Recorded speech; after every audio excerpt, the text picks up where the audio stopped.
ಇನ್ನು ಎಲ್ಲ ಬೆಳವಣಿಗೆಗಳ ನಡುವೆ ಮುಖ್ಯಮಂತ್ರಿ ವಿಚಾರ ಚರ್ಚೆ ಆಗ್ತಾನೆ ಇದೆ. ಅತ್ತ ಕೆಪಿಸಿಸಿ ಅಧ್ಯಕ್ಷರ ಸ್ಥಾನಕ್ಕೆ ಸಂಬಂಧಪಟ್ಟಂತೆ ಅನೇಕ ಮಾತುಗಳು ಹರಿದಾಡ್ತಿತ್ತು. ಇವತ್ತು ಖುದ್ದು ಡಿ.ಕೆ. ಶಿವಕುಮಾರ್ ಅವರೇ ಕೆಪಿಸಿಸಿ ಅಧ್ಯಕ್ಷ ಸ್ಥಾನದ ಬಗ್ಗೆ ಮಾತನಾಡಿದ್ದಾರೆ.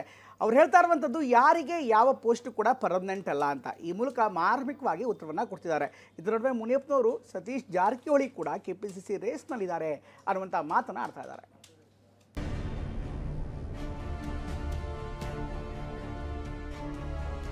ಯಾವತ್ತು ಎಲ್ಲದಕ್ಕೂ ಒಂದಿನ ಕೊನೆ ಇದ್ದೇ ಇರ್ತದೆ. ಇಷ್ಟು ಬೇಗ ವೈರಾಗ್ಯ ತಾಳಬೇಡಿ. ಸಿದ್ದರಾಮಯ್ಯನವರ ಅಷ್ಟು ಈಸಿಯಾಗಿ ತಗೊಂಡಿದ್ರು. ನಾವು ಪರ್ಮನೆಂಟ್ ಆಗಿರಕ್ ಆಗಲ್ಲ. ಹಗ್ಗ ಜಗ್ಗಾಟ ನಡೀತಾ ಇದೆ. ಉಪಮುಖ್ಯಮಂತ್ರಿ ಆ ದಿನನೇ ಬಿಡಬೇಕು ಅಂತ ಹೇಳಿದೆ.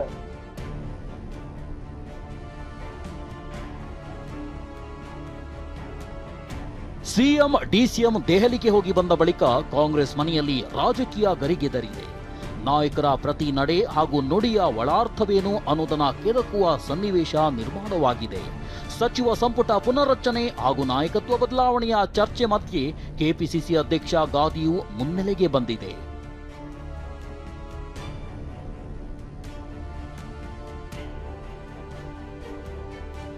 ಇವತ್ತು ಮಾಜಿ ಪ್ರಧಾನಿ ಇಂದಿರಾ ಗಾಂಧಿ ಹುಟ್ಟುಹಬ್ಬ. ಹೀಗಾಗಿ ಕೆಪಿಸಿಸಿ ಕಚೇರಿಯಲ್ಲಿ 108ನೇ ಜನ್ಮ ದಿನೋತ್ಸವ ಕಾರ್ಯಕ್ರಮ ಆಯೋಜಿಸಲಾಗಿತ್ತು. ಸಿಎಂ ಹಾಗೂ ಡಿಸಿಎಂ ಇಬ್ಬರು ಕಾರ್ಯಕ್ರಮದಲ್ಲಿದ್ದರು. ಇದೇ ವೇದಿಕೆಯ ಮೇಲೆ ಭಾಷಣ ಮಾಡುತ್ತಾ ಡಿಕೆ ಕೆಪಿಸಿಸಿ ಅಧ್ಯಕ್ಷ ಸ್ಥಾನದ ಬಗ್ಗೆ ಪ್ರತಿಕ್ರಿಯೆ ಕೊಟ್ಟಿದ್ದಾರೆ. ಯಾರೂ ಕೂಡ ಶಾಶ್ವತವಲ್ಲ ಎನ್ನುತ್ತಲೇ ಅಧ್ಯಕ್ಷಗಿರಿ ಪದತ್ಯಾಗದ ಮಾತನಾಡಿದ್ದಾರೆ. ಯಾವತ್ತು ಎಲ್ಲದಕ್ಕೂ ಒಂದಿನ ಕೊನೆ ಇದ್ದೇ ಇರ್ತದೆ. ನೀವು ಅದಕ್ಕೆ ತಲೆ ಕೆಡಿಸ್ಕೋಬೇಕು. ನನಗೆ ವಿಶ್ವಾಸ ಇದೆ, ನಾ ಎಲ್ಲಿರ್ತೀನೋ ಬಿಡ್ತೀನೋ ಅದು ಮುಖ್ಯ ಅಲ್ಲ. ಈ ರಾಜ್ಯದಲ್ಲಿ ಮತ್ತೆ ಕಾಂಗ್ರೆಸ್ ಪಕ್ಷ ಖಂಡಿತ ಬಂದೇ ಬರ್ತದೆ. ನಾನು ಇರ್ತೀನೋ ಇಲ್ಲೋ ಅದು ಬೇರೆ ವಿಚಾರ. ಬಟ್ 100 ಕಚೇರಿ ಯಾರು ನನ್ನ ಕಾಲದಲ್ಲಿ ಮಾಡಿ ಹೋಗ್ಬೇಕು ಅನ್ನೋ ದೃಷ್ಟಿಯಿಂದ ಎಲ್ಲ ಪರ್ಮನೆಂಟ್ ಆಗಿ ಒಂದ್ ನಿಮಿಷ ನಾವು ಪರ್ಮನೆಂಟ್ ಆಗಿರಕ್ ಆಗಲ್ಲ. I am telling you, already 5.5 ವರ್ಷ ಆಗಿದೆ.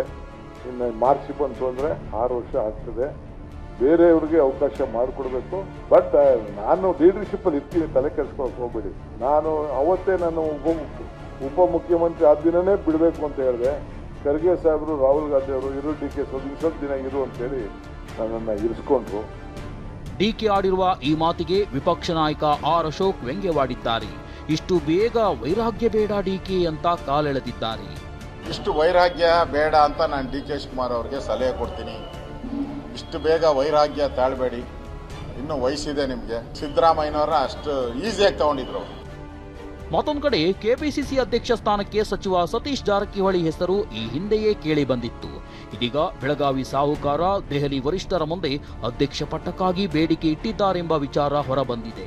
ಈ ಬಗ್ಗೆ ಖುದ್ದು ಸಚಿವ ಕೆಎಚ್ ಮುನಿಯಪ್ಪ ಬಹಿರಂಗಪಡಿಸಿದ್ದಾರೆ. ಸತೀಶ್ ಅವರು ಏನು ಹೇಳ್ತಾರೆ, ನನಗೆ ಈ ಸಾರಿ ಅಧ್ಯಕ್ಷರು ಮಾಡಿರಿ, ನಾನು ಪಾರ್ಟಿ ತಂದುಕೊಡ್ತೀನಿ, ನನಗಾಗ ಸಹಾಯ ಮಾಡ್ತೀನಿ, ಅದು ಒಂದು ಪಕ್ಷಕ್ಕೆ ದುಡಿತೀನಿ, ಪಕ್ಷ ಕಟ್ತೀನಿ, ನನಗೆ ಅವಕಾಶ ಕೊಡಿ ಅಂತ ಅವ್ರು ಕೇಳಿದ್ದಾರೆ. ಈ ರೀತಿ ಆದರೆ ಕೂಡ ನಾವೆಲ್ಲ ಒಗ್ಗಟ್ಟಾಗಿದ್ದೀವಿ, ಪಕ್ಷದ ಶಿಸ್ತಿನ ಸಿಪಾಯಿಗಳಾಗಿದ್ದೀವಿ. ಡಿಮಾಂಡ್ ಇರ್ತದೆ, ಆದರೆ ಹೈಕಮಾಂಡ್ ಏನು ತೀರ್ಮಾನ ಮಾಡ್ತಾರೆ ಅದಕ್ಕೆ ಬದ್ಧವಾಗಿದೆ. ದೆಹಲಿಯಿಂದ ಮಹೇಶ್ ಜೊತೆ ಪ್ರಸನ್ನ ಗಾಂವ್ಕರ್, ಟಿವಿ9 ಬೆಂಗಳೂರು.